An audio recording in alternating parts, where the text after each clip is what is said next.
Nabi Rasulullah ya nggak sempurna, itu manusia pilihan loh.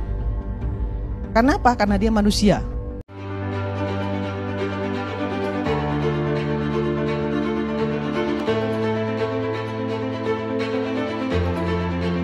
Irma Janiago blunder ya, dimana di ILC kemarin, hari Kamis kemarin, biasa ILC itu tampil setiap hari Kamis, setiap pekannya itu ada beberapa narasumber dan di situ ada Irma Janiago ya, dan Irma Janiago mungkin berniat memprotek Jokowi dan Gibran Raka Buming Raka. Banyak presiden kita juga nggak semuanya sempurna. Emang Megawati sempurna? Enggak. SBY sempurna? Enggak. Soekarno sempurna? Enggak juga. Soeharto apalagi? Gak ada yang sempurna. Ya, yang sempurna itu Nabi Rasulullah ya, nggak sempurna. Itu manusia pilihan loh. Karena apa? Karena dia manusia. Dan Irma Janiago mungkin berniat memprotek Jokowi dan Gibran Raka Buming Raka yang terus dikritisi oleh para pengkritik di negeri ini. Akan tetapi Irma Janiago offside. Tidak bisa Nabi itu dibandingkan, Rasulullah itu dibandingkan dengan kita, dengan manusia biasa. Karena Rasulullah adalah basyarun lakal basyar, manusia yang bukan manusia biasa. Karena ada seseorang yang punya modal sok tahu tapi otak kurang. Itu yang ingin kita kemukakan dalam upaya refleksi terhadap kepemimpinan. Kenapa begitu? Kalau Nabi adalah pemimpin, terjemahannya dia adalah leader. Nyaris kita tidak temukan manusia yang sempurna kecuali Nabi dan Rasul yang punya sifat maksum, dijaga oleh Allah Subhanahu wa Ta'ala. Tidak ada manusia yang tidak salah selain Nabi dan Rasul, tapi diberi kesempatan oleh Allah dari kesalahan itu kembali menjadi soleh. Saudara, bila kita mengoreksi yang salah menjadi soleh, tidak baik menjadi baik, maka kebaikan yang dihasilkan dari sifat korektif dari yang tidak baik itu disebut birrun namanya. Birrun. Bila itu melekat pada diri kita, kembali jadi baik, birrunnya nempel dalam diri kita, jadi baik lagi, maka berubah menjadi mabrurun. Siapapun, mau pejabat, mau rakyat, mau birokrat, siapapun pasti ada potensi untuk berbuat salah sepanjang kita masih hidup dan sepanjang setannya juga menunaikan tugasnya untuk menggoda manusia. Khutbah Nabi Muhammad terakhir,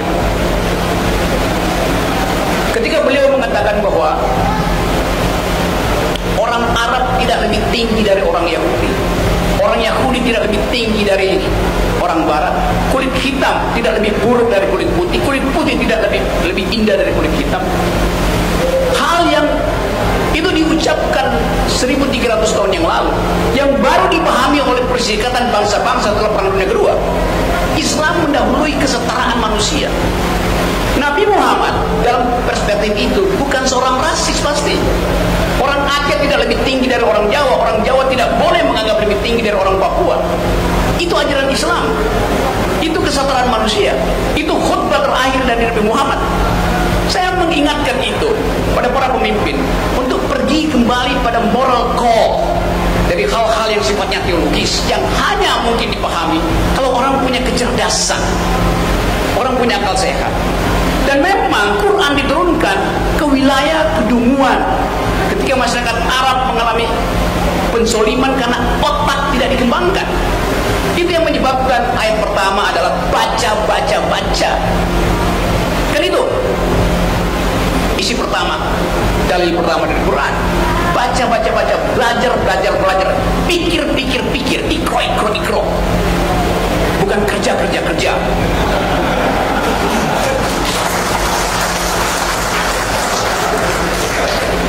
Nanti dikumpulkan di padang Arafah, maka dibawa ke miniatur kehidupan orang kumpul semua sama, mau pejabat, mau rakyat, mau punya kedudukan, mau tidak, pakaiannya sama, ritualnya serupa, deklarasi kesetaraan.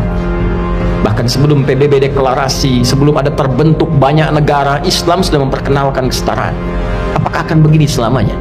Sementara kita akan pulang kepada Allah, apa enggak malu pulang dengan status sebagai pencuri, pulang dengan status sebagai koruptor, pulang dengan status sebagai pencela, pulang dengan status sebagai penyogok? Apa Apa nggak malu diviralkan di alam akhirat nanti? Fulan koruptor, fulan penyogok, fulan pezina, fulan penipu. Datanya dibuka semua, nggak bisa bohong dia. Apa nggak malu? Masuk tentara Sabta Marga ada 7, nomor 3-nya itu adalah takwa. Kami tentara Indonesia yang bertakwa pada Tuhan Yang Maha Esa, membela kebenaran, kejujuran, dan keadilan. Masuk hakim ada Pancadharma, nomor 1-nya itu takwa. Dari takwa sampai tirta, 1-nya takwa. Kami hakim Indonesia yang bertakwa pada Tuhan Yang Maha Esa. Masuk polisi Tribrata, nomor 1-nya takwa. Kami polisi Negara Kesatuan Republik Indonesia yang bertakwa pada Tuhan Yang Maha Esa. Jadi itu ukuran pendiri bangsa ini menginginkan kita jadi orang baik sebelum pintar. Sebab pintar tidak baik, celaka. Korupsi itu banyak dilakukan oleh yang pintar, pengelabuannya oleh yang pintar. Cuma karena nggak ada takwanya sebagai amanat undang-undang, itu yang jadi problem. Nah, kalau kita mengklaim negara muslim terbesar, setiap Jumat pengingat pertama takwa, hadirin. Bertakwalah kepada Allah dengan sebenar-benarnya takwa. Tuh pulang Jumatan, betul nggak takwanya ada tuh? Apa sebetulnya nilai kepemimpinan leadership dari Nabi Muhammad? Apa leadershipnya? Fakta pertama adalah kepemimpinan beliau terus menjadi model dari sepertiga umat manusia. Banyak sekali itu. Kalau sekarang 9 miliar dan 3 miliar orang secara statistik yang menganggap bahwa desain keadilan sosial ada pada Islam. Kita punya Pancasila, tapi itu adalah kesepakatan kewarganegaraan yang interpretasinya masih macam-macam.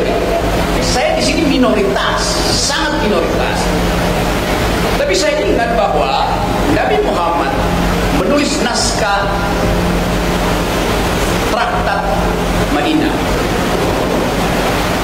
yang isinya adalah dalil tentang kesetaraan manusia, yang isinya adalah undangan persahabatan. Jadi sangat kontekstual yang diterangkan tadi oleh teman-teman, bahwa kita masuk di dalam upaya untuk merefleksikan gaya berpikir, gaya batin, gaya politik dari Nabi Muhammad.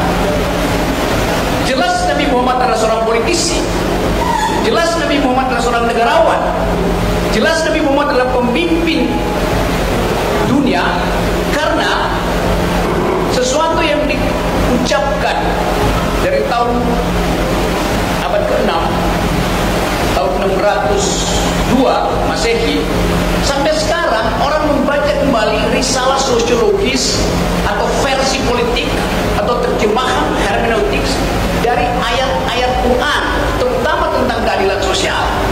Sok tahu tapi otak kurang. Ada pemimpin yang sok tahu tapi otak kurang. Akibatnya kita berutang, akibatnya lingkungan rusak, akibatnya keakraban sosial berhenti itu. Karena ada seseorang yang punya modal sotok, sok tahu tapi otak kurang. Itu yang ingin kita kemukakan dalam upaya refleksi terhadap kepemimpinan. Kenapa begitu? Kalau Nabi adalah pemimpin, terjemahannya dia adalah leader. Seorang leader akan menuntun umatnya, warganya, pergi pada harapan. Itu namanya leader. Ada wahyu di depan yang kita upayakan diselenggarakan oleh seorang pemimpin. Di dalam sistem bernegara, wahyunya namanya konstitusi. Tetapi justru konstitusi itu yang sekarang sedang dipermainkan oleh seseorang untuk memperpanjang kekuasaannya. Jadi dari awal kita lihat bahwa kalau dia leader, dia paham bahwa tuntunan itu harus menghasilkan harapan. Kalau sekarang pemimpinan politik kita nggak ada harapan. Bupati Pasir Utara, tempat ibu kota negara akan dipindahkan, mengeluh bahwa di situ tidak ada universitas. Baru sekarang dia terbuka pikiran bahwa ibu kota negara tanpa akal itu artinya tempat tukar tambah ketidakadilan. Dan kita mulai paham bahwa kenapa para bupati mulai resah sekarang, karena ketidakadilan tidak tiba. Kalau misalnya saja kita berpikir bahwa IKN itu adalah semacam upaya untuk memperlihatkan kemegahan bangsa.